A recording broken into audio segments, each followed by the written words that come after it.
petite découverte d'un auteur de polar qui s'essaye. C'est vraiment, d'ailleurs, il y a un terme, effectivement, je ne sais pas ce que ça donne en anglais, à découvert.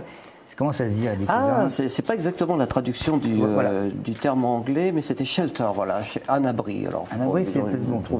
D'accord. En tout cas, c'est Coben. Voilà, Harlan Coben en 2 chiffres, c'est 40 traductions dans 40 pays différents et 47 millions de bouquins vendus. Quand vous pensez qu'un bouquin, en moyenne, il se vend en France, un roman à 700 exemplaires, 47 millions, ça force le respect. Alors, vous allez dire pourquoi faire de la pub pour un mec qui est aussi connu et qui fait autant de tabac, etc. J'avais préparé la question. Pourquoi faire de la pub pour un mec aussi connu? Je l'avais vu. J'ai vu la question, donc c'est pour ça que j'anticipe, Patrice. Non, plus sérieusement, c'est une locomotive. C'est le genre de gars qui, il n'y en a pas tant que ça, qui font 47 millions de bouquins, il a à peine 50 ans, une cinquantaine d'années ce gars-là. Et il tire en fait tout un secteur et il tire les lecteurs et les jeunes lecteurs, puisque cet ouvrage-là s'adresse aux jeunes lecteurs, on va dire aux grands ados ou aux jeunes adultes. C'est vraiment la cible actuellement des éditeurs de polar.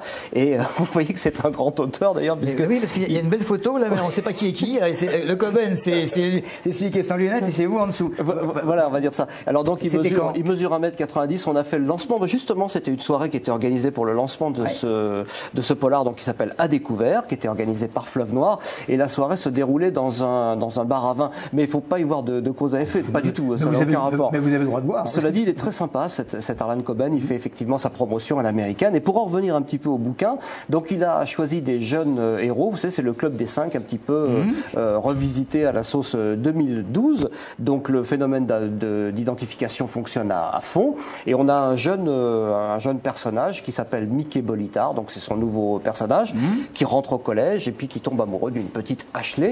Et il est à peine tombé amoureux d'elle qu'elle disparaît, Ashley, donc il va essayer de comprendre un petit peu d'où elle vient, qui elle est, etc.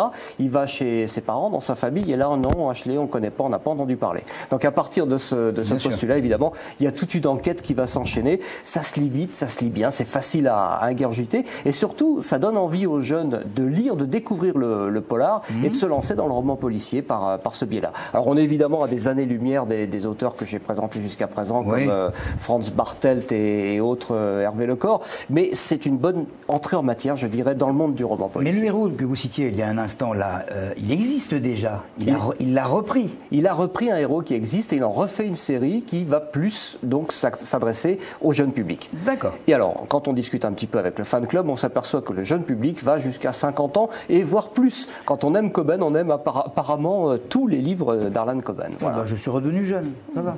Je vous le donne, je vais vous l'offrir pour Noël. Merci Bob. Donc c'est chez Fleuve Noir, bien entendu, Harlan Coben à découvert.